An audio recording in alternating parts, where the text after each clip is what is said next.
یہ soft power ہوتا ہے جو کہ انڈیا نے ایک پروپیگنڈا ڈس انفارمیشن سیل بھی بنایا تھا جس کے تحت پاکستان کو ٹارگٹ کرتے تھے. اور یہ اس دفعہ انہوں نے انفارچونیٹلی لیاری کا استعمال کرنے کی کوشش کی ہے پاکستان کو بدنام کرنے کے لیے, اور پوری لیاری میں انڈیا کے لیے جو آلریڈی نفرت تھی وہ مزید بڑھ گئی ہے کہ آپ نے ہمیں کیوں اتنا بری طرح سے دکھایا ہے کہ یہاں پہ آپ کا را ایجنٹ آ رہا ہے اور لیاری کے اندر وائلنس اور ٹیررزم ہے. Lyari is not gang war, Lyari is not terrorism, Lyari is not violence, Lyari is the hub of multi culturalism, multi ethnic یہاں پہ لوگ رہتے ہیں. لیاری کے اندر آرٹسٹ ہیں, فٹ بالرز ہیں, ہماری جو خواتین ہیں وہ سر چڑھ کر بڑھ چڑھ کر وہ حصہ لے رہی ہیں فٹ بال کے اندر, باکسنگ کے اندر, ریپ کے اندر. بلکہ اس مووی کے اندر جو دکھایا ہے, جو مین سبجیکٹ ہے وہ یہی ہے کہ کس طرح ایک لیاری کی بچی فٹ بال کی شوقین ہے, پھر وہ ایک فٹ بال ٹیم خواتین کی بناتی ہے جو کہ انٹرنیشنلی جا کر ٹورنامنٹ جیت کر آتی ہے. لیاری کا نام جو ہے وہ اجاگر کرتی ہے, لیاری والوں کو پراؤڈ کرتی ہے, پاکستان کو پراؤڈ کرتی ہے. اس کی جو مین ٹائٹل سانگ ہے وہ بھی ایوا بی ایک لیاری کی ہی ریپ آرٹسٹ ہے, اس نے گایا ہے. تو اس مووی میں سندھ گورنمنٹ کے اشتراک سے, سندھ گورنمنٹ کی فنڈنگ اور سپورٹ سے ہم نے لیاری کا اصل روپ دکھانے کی کوشش کی ہے, کس طرح لیاری ہسٹوریکلی ایک بہت ہی پولیٹیکلی ایکٹیو حلقہ ہے جہاں پہ سوشل موومنٹس آئی ہیں, لیبر موومنٹس یہاں سے آئی ہیں. لیبر موومنٹ کی وجہ سے پاکستان کی لیبر لاز اسٹرانگ کیے, لیبر فرینڈلی لاز ہم نے لائے. تو یہ چیزیں لیاری کا اصلی جو پورٹریل ہے اس ہماری پاکستان کی بنی ہوئی مووی سے آئے گا. اور کسی سے بھی اگر کسی کی بھی کہانی سننی ہوتی ہے آپ ان کے پاس جاتے ہیں, جس طرح آپ نے درست فرمایا میرا تعلق لیاری سے ہے. میرے پردادا یہاں کے پہلے MP تھے 1936 کے الیکشنز میں. تو آپ ہم لوگ سے آ کے پوچھے نا کہ لیاری کی اصل ہسٹری کیا ہے, نہ کہ سنجے دت اور رنویر سنگھ سے جا کے پوچھے. وہ تو ظاہر سی بات ہے پاکستان کے دشمن ہیں, وہ تو پاکستان کے خلاف من گھڑت اور جھوٹی باتیں منسلک کریں گے تاکہ پاکستان کا نیگیٹو امیج پورٹرے کریں. اس مووی کے اندر انہوں نے بلوچوں کو اور لیاری کے جو دیگر رہنے والے لوگ ہیں, جو کچی کمیونٹی ہے, جو پٹھان, نیازی, میاں والی کمیونٹی ہے, ان کے بیچ میں نفرتیں اجاگر کرنے کی کوشش کی ہیں, جس کو ہم فائٹ کرتے ہیں, ہم ریزسٹ کرتے ہیں. ہم کہتے ہیں نہیں, لیاری ایک گلدستہ ہے, لیاری میں بالکل. ہر اور نادر, ہمارے لیاری کی پہچان تو کھیل ہے. لیاری کے گلی کوچوں میں چلے جائیں, آپ کو وہاں پر taekwondo, footballer, music, rappers, boxers, بچیاں وہاں پر مکس مارشل آرٹ سیکھ رہی ہیں اور عالمی سطح پر مقابلے جیت کے روز ہمارے شو میں آ کے بیٹھی ہوتی ہیں آئے دن. تو یہ کون سا لیاری انہوں نے دکھایا اور ان کو اس لیاری کا بتایا کس نے, اور وداؤٹ اینی ریسرچ بس لیاری دکھا دیا؟ دیکھیں یہ پورا AI جنریٹڈ سیٹ ہے. ظاہر سی بات ہے لیاری کے اندر آپ لیاری والے ماشاءاللہ کتنے زندہ دل ہیں. دیکھیں لیاری کے بچے میمز بنا رہے ہیں ٹک ٹاک پہ اور انسٹاگرام پہ. وہ کہتے ہیں رنویر سنگھ کو, اڑے رنویر سنگھ تم آئے تھے, اگر لیاری بتاتے ہم تمہارے کو بریانی تو کھلاتے لیاری کی. تو ہم تو اس طرح سے کاؤنٹر کر رہے ہیں. لیاری والے تو جو ہے وہ بہادر لوگ ہیں اور لڑنے والے اس طرح کی نیگیٹو اور غلط چیزوں کے ساتھ لڑتے ہیں, اس کے سامنے لڑتے ہیں. تو ہم تو مذاق اڑا رہے ہیں رنویر سنگھ کا اور سنجے دت کا کہ بھائی آتے ہماری مہمان نوازی کھا کر جاتے ہیں نا, یہ جھوٹی باتیں کر کے AI سیٹ پہ آپ لوگ دکھانا. اور لیاری کے اندر انفارچونیٹلی انہوں نے دکھایا ہے کہ پتہ نہیں وہ شاید کوئی کلب سین بھی دکھایا ہے. ہم تو بہت ناراض ہیں, لیاری والوں کو بہت غصہ ہے ان چیزوں پہ, اور اسی وجہ سے ہم بہت خوش ہیں اپنی GCC کے برادران سے. آپ کو پتہ ہے GCC میں لیاری والوں کے لیے میں یہ جاننا چاہ رہی ہوں, دیکھیں اس سے پہلے ہماری سٹوریز وہ مزید اٹھاتے جائیں, پروپیگنڈا پھیلاتے جائیں. اٹس ہائی ٹائم کہ ہم اپنی سٹوریز کو اون کریں اور ہم فیکچول بات کریں. جو ہماری سٹوریز ہیں بڑا رچ ہے پاکستان کی ہسٹری کی. اگر ہم بات کریں یہ جو سٹوری ہے, کیا یہ اس ایشو کو کور کرے گی؟ جی بالکل. یہ سٹوری جو ہے ہمارے جو Lyari love for sports, for resilience, for resistance, for empowerment, for female empowerment, وہ چیزیں ہائی لائٹ کرے گی. اس کا جو مین کیریکٹر ہے وہ عائشہ عمر پلے کر رہی ہے, اور وہ ایک لیاری کی فٹ بالر کا رول ادا کر رہی ہیں, جو ایک پوری فٹ بال ٹیم کو اکٹھا کرتی ہے خواتین کا, اور انٹرنیشنلی جاتی ہے, پھر ٹورنامنٹ جیتتی ہے, اور لیاری کی بچیاں پاکستان کا نام پھر جو ہے وہ ہائی لائٹ کرتی ہیں, لیاری کو پراؤڈ فیل کرا کے ٹورنامنٹ جیتتی ہے. یہ ریلیز کہاں ہوگی, سینما میں لگے گی یا کسی یوٹیوب چینل پر آئے گی, کس طرح اس کو ریلیز کیا جائے گا؟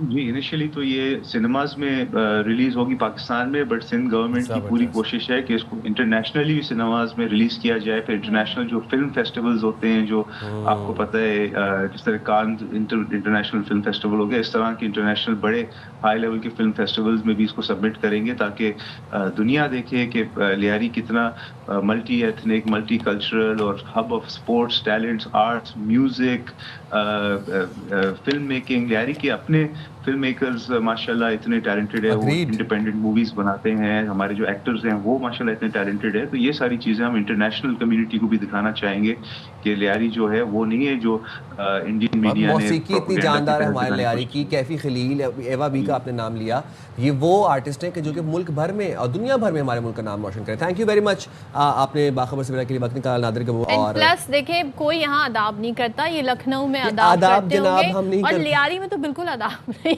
کرتے. یہ بات ہے. Why do you guys think, why does Indians think کہ ہم لوگ ایک دوسرے کو مل کے آداب جناب کیسے ہیں تشریف فرمائیے، ایسے نہیں. یہ جب ہوتا ہے سائم جب آپ نے اپنا ہوم ورک نہیں کیا ہوتا اور آپ سمجھتے ہیں جی آپ نے ادھر ادھر سے کچھ دیکھا اور سٹوری بنا لی. فیکٹس جو اصل حقائق ہیں وہ آپ نے جاننے کی کوشش نہیں. نیوز بھی آپ کا پروپیگنڈا، ٹویٹس بھی آپ کی پروپیگنڈا، خبریں، اب وہ جو فلمیں ہیں وہ بھی آپ کا مطلب لاہور پورٹ فلم میں بھی گرا رہے ہیں اور اصل میں بھی گرانا چاہ رہے ہیں. پورٹ نہیں ہے لاہور میں، یہ سمپل بات بتا رہی ہوں میں آپ کو. ہمیں دیں اجازت، اپنا بہت خیال رکھیے گا. انشاءاللہ ملاقات ہوگی آپ سے. پاکستان زندہ باد.